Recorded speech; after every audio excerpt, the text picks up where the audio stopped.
ऐसा लक्ष्य तो नहीं कि खाने को खिचड़ी मिल जाए, सोबे को खटिया मिल जाए, और क्या चाहिए।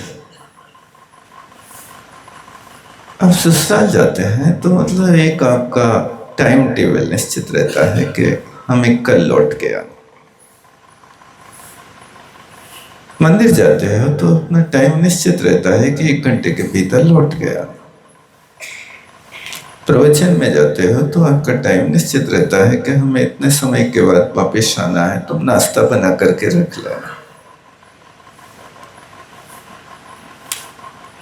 8 बजे आपको क्या करना है आपने पहले से सेट किया है। तो प्रत्येक कार्य का आपका टाइम टेबल है, लेकिन कभी आपने अपने आत्मा के लिए टाइम टेबल बना के दिए, हे आत्मा हम 1 घंटे में 45 मिनट के बाहरी काम करेंगे, 15 मिनट के आध्यात्मिक काम करेंगे। हमें तो अध्यात्म का कुछ आता नहीं, बस कुछ नहीं आता, तो आप इतना करके बैठ जाओ, शो शो शो। 15 मिनट यही रटो। क्या अर्थ होता सोहम? सोहम तथापि तो भक्ति वशान मनीष। सोहम का अर्थ होता है कि जो भगवान है वही तुम है। सा सा माने वह कौन? जो भगवान बनी आत्मा है ना, तो जो भगवान आत्मा है वही तो मैं हूं। फिर कारण क्या है कि भगवान 24 घंटे हाथ में हाथ रखे बैठे रहते हैं,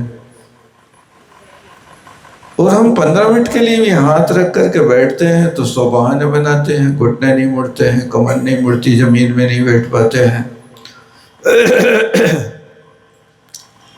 डॉक्टर ने मना किया, फलाना किया, ठिकड़ा किया। भगवान कितने समय से हाथ में हाथ रखे बैठे,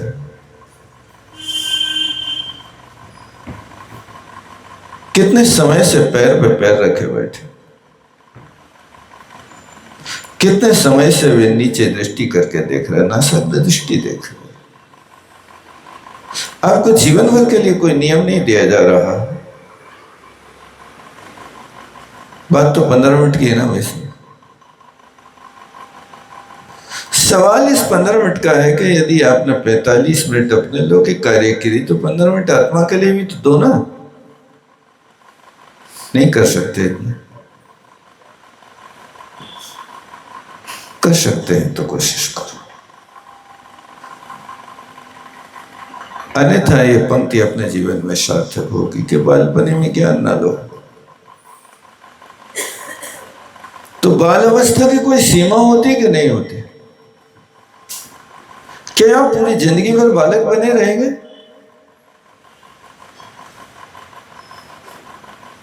कुंद कुंद स्वामी कहते हैं कि जो अपने आत्मा का हित नहीं जानता वो कितनी बड़ी उम्र का व्यक्ति हो, वो बाल व्यक्ति है। बाल तप रखा ना, देवायु के आश्रम में रखा ना, बाल तपांसी दैवश्य।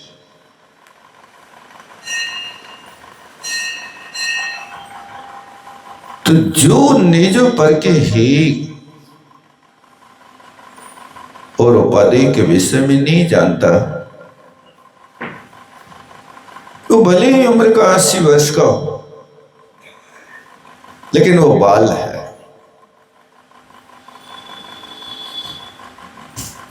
और यदि उसने निज और पर का विवेक कर लिया, वो ज्ञानी बन गया। इतना काल व्यतीत होने के बाद भी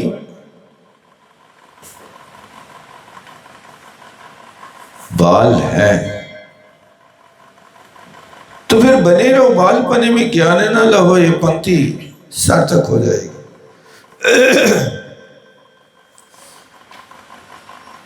आप अपने बच्चे को बार बार कहते हो तुम्हें बहुत बचपना है, अभी समझते नहीं। लोग बार बार कहते हैं, बच्चा सुनता नहीं है। कोई भी काम के लिए कहो तो 4-5 बार कहो तब एक बार सुनता। सही है ना? हो तो कहो। आपका बच्चा एक बार में सुन लेता क्या? अरे बड़े बच्चों के तो छोड़ो, तुम गोद के बच्चे को भी लाते हो, जब वो 4-5 बार कहोगे बेटा महाराज को नमोस्तु कर लो, महाराज को नमोस्तु कर लो, तब वो 1-8 बार करेगा। नहीं होता है ऐसा। और जब वो इतने पर भी नहीं मानता है, यतराता रहता है, तो माँ उसकी गर्दन को पकड़ के महाराज के पास लाता है, तो हर दिन वो और अकड़ता रहता है, नहीं करेंगे, तुम जबरदस्ती कर रहे। ये यहां तक कि बाल अवस्था तो समझ में आती है कि बालपने में ज्ञान ना लो, इस बच्चे को आज बार बार क्या करके नमस्कार करवाना पड़ रहा है। लेकिन जब इसकी बाल अवस्था खत्म होगी, वो समझदार होगा, तो वो कहना नहीं पड़ेगा, अपने आप साधु को देख करके उसके हाथ जुड़ेंगे, मस्तक झुकेगा। अब वो समझदार हो गया कि हमारे लिए पूजनीय है। लेकिन आप तो अभी तक भी समझदारी नहीं ला रहे हो कि 80 वर्ष की उम्र होने के बाद भी आप ये नहीं समझ पा रहे हो कि हमारे लिए आत्मा उपादेय है कि शरीर उपादेय है, हमारे लिए दुनिया के काम धंधे उपादेय हैं कि आत्मा उपादेय है। आप इतना समझदारी से काम लौकिक कार्य करते हैं। आप 5 रुपया का व्यापार भी करते हैं, तो ये उपादेय का प्रतिफल ज्ञान रखते हैं। यदि 5 रुपया की आप कोई एक पैकेट बेच रहे हैं, तो उस 5 रुपया के पैकेट में आपको कितनी मुनाफा हो रही है, ये आप समझ रहे कि नहीं समझ रहे? 5 रुपए का व्यापार किया तो 5 रुपए के पैकेट बेचने में आपको 50 पैसे बच रहे कि नहीं बच रहे? काश वो 50 पैसे आपके लिए मुनाफा ना हो, तो क्या आप 5 रुपए का पैकेट बेचने का व्यापार करेंगे कि नहीं करेंगे? नहीं करता, कोई व्यक्ति नहीं करता। यहां तो बहुत समझदारी करते हैं, अपनी शक्ति तक ग्राहक से घिसते रहते हैं, और आप सोचते हैं कि मतलब मूलधन से यदि हमें 10%, 5%, 2% भी मुनाफा मिलती है तो हम व्यापार करने को तैयार हैं। लेकिन वो 2% आपका मूल ले जाए और सगा बाप हो गए, तो क्या आप देना पसंद करेंगे? फ्री में तो दे सकते हैं, एक बार दे सकते हैं, लेकिन रोज रोज हम तुम्हें कैसे घाटा करके देंगे भाई साहब? ये तो व्यापार है। आप यहां व्यापार में कभी 1 पैसे का भी घाटा नहीं पसंद करते। अपने जीवन के बाबत तुम पूरा मूल का मूल खोते जा रहे हो। अभी तक कुछ समझ में नहीं आ रहा, क्या खोया क्या पाया, ऐसा क्यों?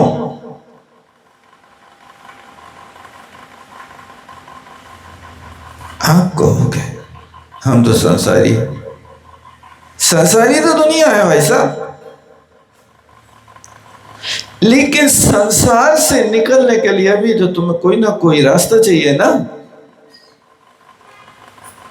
एक छोटी सी नरैया को पार करने के लिए घाट की जरूरत होती है।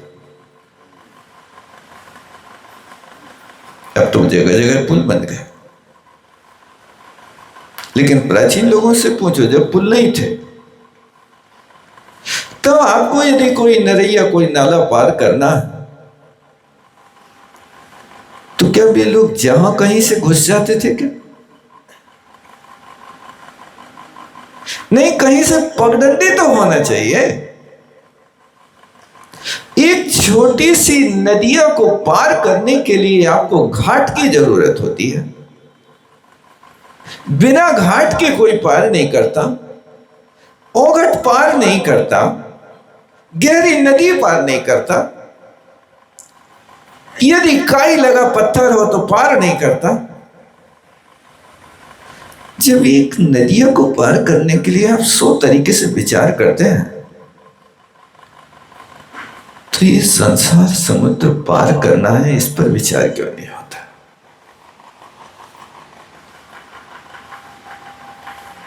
काश विचार आने लगे तो द्वादशांग के घाटन को कोनो तो घाट पकड़ते, तो चतुर्गति की बेतरणी में बिना मौत न मरते। इस द्वादशांग के घाट में से कोई एक घाट तो पकड़ लेते, तो ये चतुर्गति की बेतरणी में बिना मौत नहीं मरता।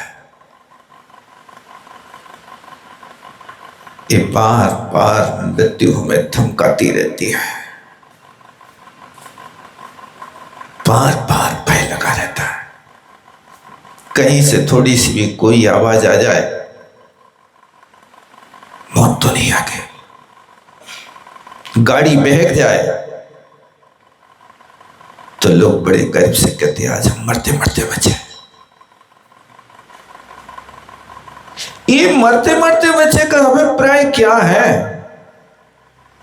कि आपने सही घाट नहीं पकड़ा।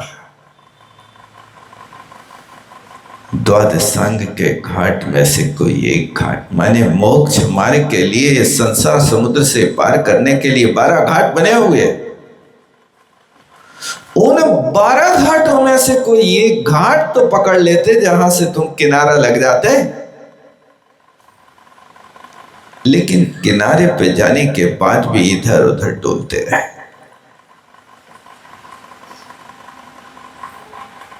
सोच रहा है कि उस किनारे पर बहुत सुख बसा, बहुत सुख बसा, लेकिन उस किनारे पर जाओ तो भैया। आप रोज सुन रहे हो कि भैया संसार में सुख है तो स्वर्ग में है, और स्वर्ग से भी अनंत गुणा सुख है तो सिद्धों में है। आपको पता है कि सुख वही है और कहीं सुख नहीं, तो ललच भी रहे हो कि वो सुख मिल जाए। यदि आप मोक्ष सुख की रट लगाए, भगवान से रोज कहते हो वो गरीब की विनती सुन लीजिए भगवान, बस मैं यही चाहता हूं, हे धर्म धुरंधर देवा, मुझे मोक्ष सुख मिल जाए। मांगते कि नहीं मांगते? अब तक रोज मांगते। अब मान लीजिए पारसनाथ भगवान तुम्हारी मांग सुन ले, में तुमने अर्जी लगाई, वो पारसनाथ को कोई दूत आकर के तुमसे यहां कहे कि भैया मुझे मोक्ष से पारसनाथ भगवान ने भेजा है आपको लेने के लिए, आप सब मोक्ष पधारे और मैं आपको मोक्ष ले चलता हूं। हो तो सकता है ऐसा? नहीं हो सकता। मान लो, एक कल्पना कर लो, अब रोड पे विमान खड़ा कर दे में कि इस विमान पे अपन को मोक्ष चल रहा है। बस ध्यान रखना, विमान पे बैठोगे तो फिर ना स्त्री मिलेगा, ना बच्चे मिलेंगे, ना कोई मकान दुकान मिलेगा, ना पैसा मिलेगी, ना कोई जायदाद मिलेगी, बस सिद्ध परमात्मा मिलेंगे।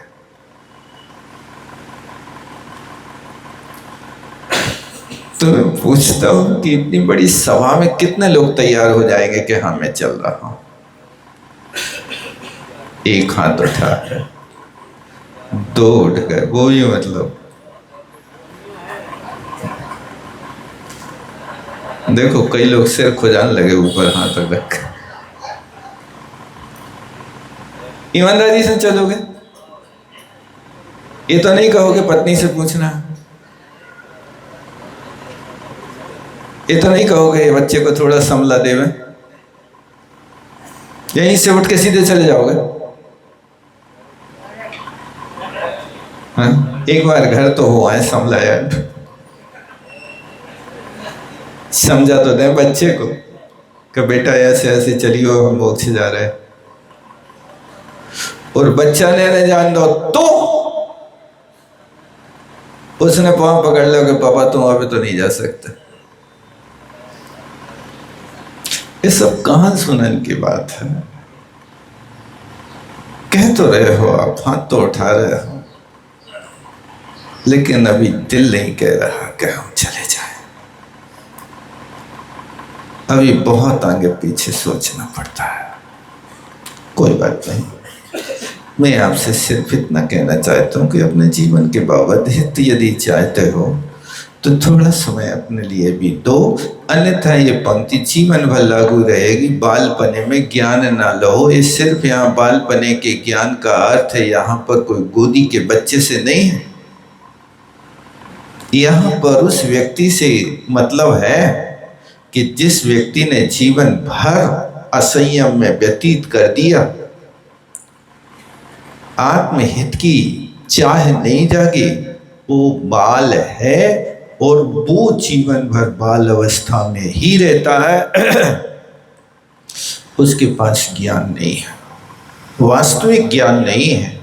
जैसे आपके लिए व्यापार में दिन भर आप वस्तु की उठाधरी करते हैं, लेकिन प्रत्येक वस्तु का हिसाब किताब आपके हाथ में रहता है कि ये चाहे 5 की बेचे, चाहे 50 की बेचे, चाहे 5000 की बेचे, मुनाफा कितना। बिना मुनाफा की आप कोई एक सड़ी घास का तिनका भी नहीं देते हो। बिना मुनाफा के आप अपने दुकान पे जो कपड़ों की चिंदी बची है,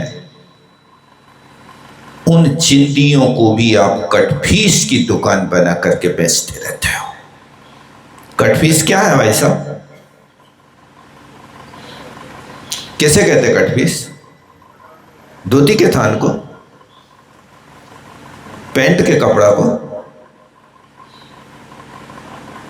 कटफीस का अर्थ वो ही है कि जो कटे फटे टुकड़े छिर्रे बिर्रे कोई ना खरीदे, काट पीट के टुकड़े टुकड़े करके जिनको डाल दिया हो, वो कटफीस है। और वो भी बाजार में धड़ल्ले से बिकता है। वही काट काट के टुकड़े बना बना करके और तुम्हारे लिए कपड़े बना के दे देते हैं, और भी चिंदी चिंदी पहन करके आप डिजाइन में डाल देते हो। बड़े शौक से पहन रहे हो, नहीं पहन रहे? बालपने में ज्ञान ना लो। तरुण अवस्था आए तो उस तरुण अवस्था में आप समझ जाओ, क्योंकि तरुण अवस्था आते ही जीवन के साथ में 8 का पहाड़ा आ जाता है। 8 का पहाड़ा सुना आप लोगों ने कभी? 8 के पहाड़े को आप पढ़ो, उसमें हमेशा कम कम होता जाता है। 8 एक संख्या, 8 दूनी 16, 16 माने 2 अंक। 8 से 1 से 2 अंक तो हुए, लेकिन 16 हुआ तो 16 माने 6 और 1 7 को यदि जोड़ दो तो कितना हो जाए? कितना हुआ? यानी तुमने दूनी छलांग तो लगाई, दुनिया तो पढ़ी, लेकिन दुनिया के पढ़ने में 8 से 7 पे आ गए। 7 पे आए ना, फिर एक सीढ़ी चढ़ो। 8 3 24, 4 और 2 6 हो गए। 4 और 2 6 हो गए, मतलब 8 से कम है कि बढ़ गए? देखो ये श्रावक की दशा, यानी ग्रस्त अवस्था में ऐसा घाटा होता जाता है। 8 चौको यानी चौथी सीढ़ी चढ़े तो कितने हो गए? 3 और 2 5 ही पे रह गए, और 8 पंचे 40, 8 से 4 पे आ गए, 0 हटा दो या 0 जोड़ दो, 4 में 0 जोड़ भी दो तो क्या हुई है बताओ, कुछ होगा कि नहीं होगा? यानी 5 सीढ़ी चढ़ी और 5 सीढ़ियां चढ़ने के बाद भी तुम्हारे जीवन के 8 से 4 रह गए। रहे क्या नहीं रहे?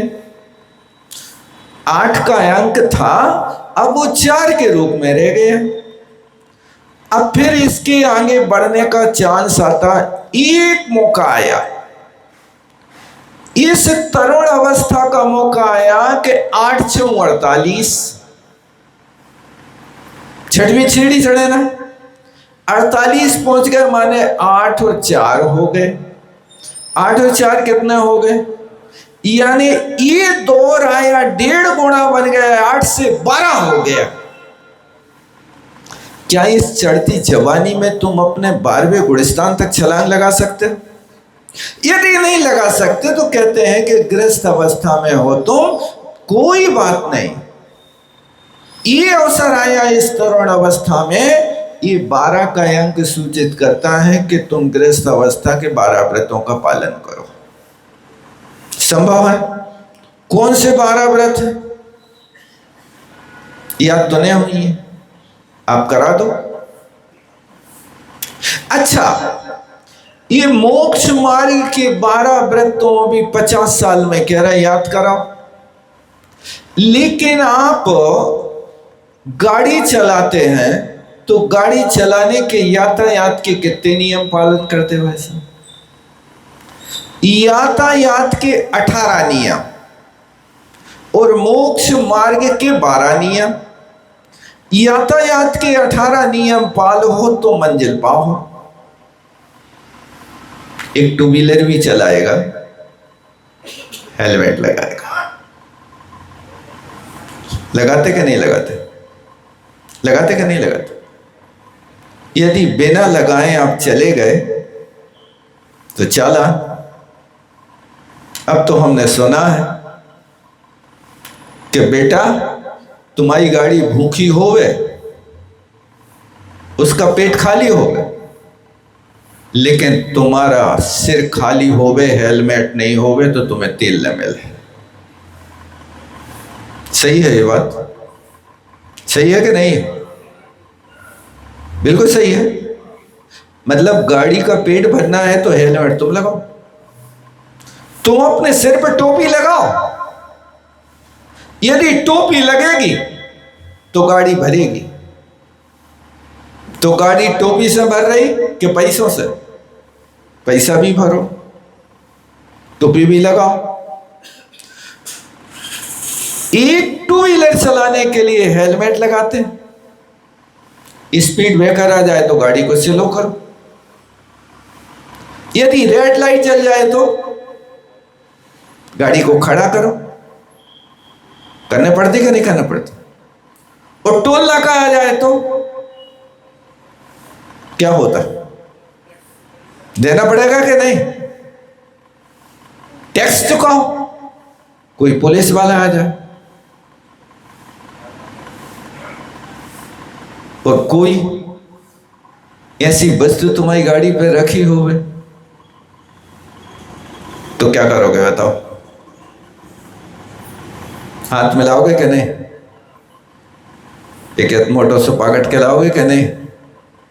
लोगों ने महावीर को सूत्र यहां लगा लो, बोले जी और जीने दो, ऐसी कह रहे। तो मैंने कहा बड़े अच्छे महावीर के उपासक मिले यार, जी और जीने दो, इसका मतलब क्या होता? बोले भैया तुम भी खाओ दूसरों को खिलाओ, दुनिया पालन करना है तो खाओ और खिलाओ, अन्यथा दुखी रहोगे। ग्राहक भी है, उसको डिस्काउंट दो पहले तो तुम्हारे कपड़ा को छुए, अन्यथा वो भग जाए। बहुत बड़ी दुनिया बदल गई। यानी 2 व्हीलर चलाने के लिए इतने नियम पालन कर रहा है, एक कार चलाएगा तो बेल्ट बांधेगा। कार में बेल्ट बांधता है, कार चलाने वाला हो, बेल्ट कौन बांध रहा? नहीं है पता? बेल्ट बांधना पड़ता क्या नहीं? कार चला रहे तो बेल्ट बांधो, तेल भराओ, हवा भराओ, पार्किंग में लगाओ, डिपर मारो, पीछे लिखा रहता है use the dipper at night, ऐसा कुछ लिखते ना आप? काय के लाने लिखे? ये नियम है कि नहीं? कभी लाइट का हार्न बजाता है, कभी हार्न का हार्न बजाता है, हार्न बजाता, ये भी तो नियम के अंतर्गत है ना। ये यातायात के 18 नियम पालेगा और सब याद है। गाड़ी खड़ी करना तो कहां करेगा वैसे? पार्किंग में करोगे ना, ऐसा तो नहीं कि जहां कहीं कर दो, बीच रोड पे खड़ी कर दो, पार्किंग में गाड़ी करेगा। वो पार्किंग में भी करेगा तो कुछ चुकाएगा कि नहीं चुकाएगा? रेलवे की पार्किंग में करवे जाओ तो 20-50 रुपया तो लगते होंगे वहां पर। ये सारे नियम पालन करता है, लेकिन मोक्ष मार्ग के यदि 12 नियम कर ले तो तुम्हें मुक्ति बधु बरमाला लेकर के तुम्हारे घरे आ जाए, खड़ी हो जाए। क्यों? लिखा उन्हें, यो श्रावक व्रत पाल स्वर्ग 16 उपजावे। यो श्रावक व्रत माले, ये श्रावक के 12 व्रत हैं, सिर्फ 5 अणुव्रत, 3 गुण व्रत और 4 शिक्षा व्रत। इन 5 अणुव्रतों का पालन कर लेवे तो कहां चला जाए? सूल स्वर्ग चला जाए। अणुव्रत आप पाल रहे हो, लेकिन नियम नहीं। अहिंसा अणुव्रत का अर्थ है कि संकल्प पूर्वक किसी जीव को नहीं मारने का नाम अहिंसा अणुव्रत है। क्या आप संकल्प कर सकते हैं आज के भाई, आज के बाद मैं संकल्प नहीं करूंगा कि मैं किसी जीव को नहीं मारूंगा? संभव है? ये कर लेते हो तो आपका 5वां गुण स्थान हो गया। इसका नाम अहिंसा अणुव्रत। उस सत्याणुव्रत का अर्थ है कि मैं ऐसी झूठ नहीं बोलूंगा कि मेरे बोलने से किसी के गले में फंदा पड़ जाए, सूली पे लटक जाए। संभव है कि असंभव? स्थूल झूठ का यदि आपने त्याग कर दिया तो आप सत्याणुव्रती बन गए। आप किसी का जेब नहीं काटते, किसी के घर में चोरी करने नहीं जाते, लेकिन 1 किलो चावल तोलोगे तो 950 ग्राम दोगे। वो 50 ग्राम चावल की या 50 ग्राम सुपारी की चोरी कर रहा है, ये उस डाका डालने वाले डाकू से भी बहुत बड़ी चोरी है। वो तो जब आंख बंद हो जाती है व्यक्ति की तब चुराने जाता है, रात हो जाती है तब जाता है, अंधेरी रात में जाता है, सूने घर में जाता है। आप यदि 1 किलो में 50 ग्राम चावल चुरा रहे हैं तो सामने खड़ा व्यक्ति और उसके सामने से आप 50 ग्राम कम तोल रहे हैं। कहीं ना कहीं आपके हाथों की सफाई तो है, जादू तो है। काश आप इस काम को छोड़ दो, अचौर्य व्रत हो जाए। और फिर इसके बाद में ब्रह्मचर्य व्रत है। गृहस्थ के लिए ये नहीं कहा कि तुम बाल ब्रह्मचारी हो जाओ। तुम यदि बाल ब्रह्मचारी नहीं बन रहे तो सुदार संतोष व्रत का पालन तो कर सकते हो। पाणी ग्रहण संस्कार जिस दिन हो जाता है, उस पाणी ग्रहण संस्कार का अर्थ ही ये हो जाता है कि अब तुम व्रती जीवन जीने लगे। एक अपनी पाणी ग्रहीता स्त्री के अलावा से सारी स्त्रियों पे अब माता की और बहन की दृष्टि हो गई। ये नियम तो पालन कर सकते हैं, इसमें कौन सी परेशानी है? पुरुष सुदार संतोष व्रत का पालन करता है, नारी एक पति व्रत का पालन करती है। मैं अपने जीवन में एक पति के अलावा और किसी दूसरे के ऊपर दृष्टि डालूंगा तो भाई और पिता के अलावा और कोई दूसरी दृष्टि नहीं होगी। यदि ये नियम में आप बन जाते हो तो इसी का नाम तो ब्रह्मचर्याणु व्रत है। समंत भद्र महाराज ने रत्नकर्ण श्रावकाचार्य के 3 अध्याय में यही तो लिखा, सुदार संतोष नामापि। इस ब्रह्मचर्याणु व्रत को सुदार संतोष व्रति कहते हैं। और परिग्रह परिमाण आपसे ये नहीं कह रहे कि आप घर छोड़ दो, आपसे ये नहीं कह रहे कि आप अपने मकान दुकान छोड़ के और महाराज के पास चले जाओ। आपसे ये कह रहे हैं कि आपके पास एक मकान है तो बस सीमा बना लो कि हम एक ही मकान रखें। फिर बेटों के लाने तो लेना है। अरे भाई उसी घर में बेटों को दे दो और एक कमरे में तो अपने जीवन यापन कर लो, क्या करना है तुम्हारे लिए। लेकिन मकान वही एक सीमा कर सकता है जिसके अंदर पंचम गुण स्थान के अणु व्रतों को पालन करने के भाव होंगे। आप इससे अपना काम कर सकते हैं। बेटों को क्या होगा? क्या बेटों का भाग्य कुछ भी नहीं है क्या?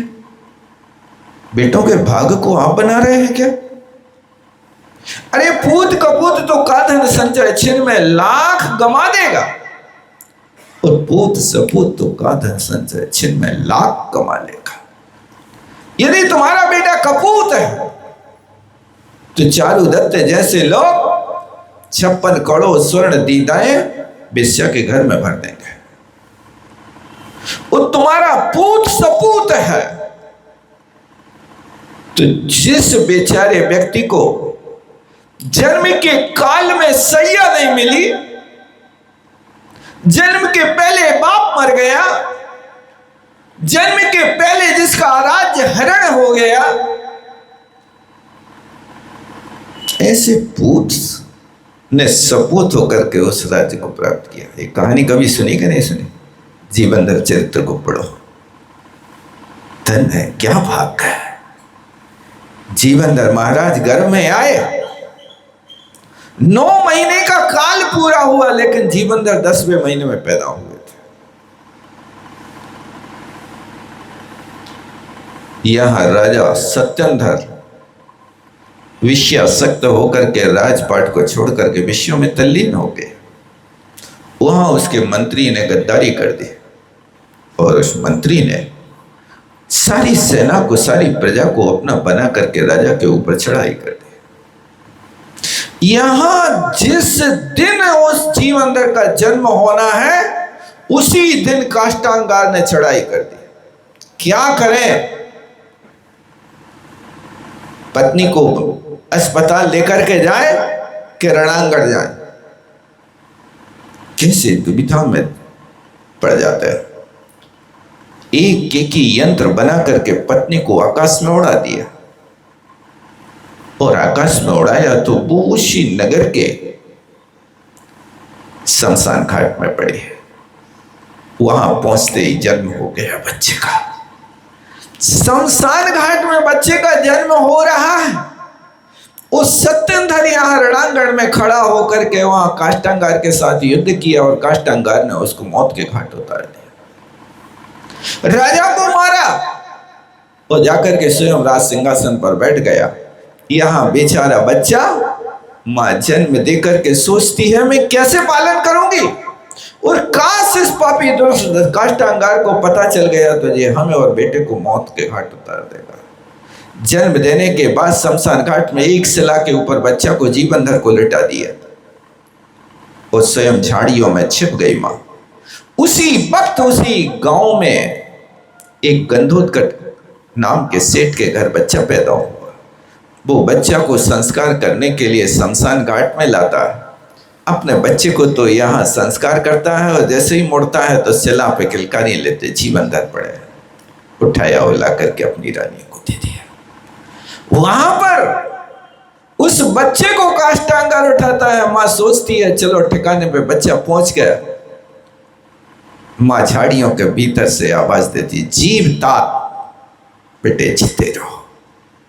इस शब्द को जैसे सुना तो उस गंधोत्कच ने उस बेटे का नाम जीवन धर रख दिया। इनके पास कौन सा परिग्रह है भाई साहब? नंगे आए हैं, तन पे एक धागा भी नहीं है। कोई और देगा धागा, कोई और देगा नाव, कोई और देगा आश्रय। ना पिता की शक्ल देखी, वो माँ ने जन्म दिया तो छोड़ दिया, माता को भी नहीं जानते। बहुत प्यारा कथानक है, जीवनधर स्वामी के चरित्र को जरूर पढ़ना। बोलो आचार्य गुरु विद्यासागर जी महाराज। जावणी के ज्ञान से सूझे लोकालोक, सोवणी मस्तक धरू सदा तीर्थों धोक। हे जिनपाणी भारती तो जपो तिरेन, जो तेरो शरणा गए सो पावे सब।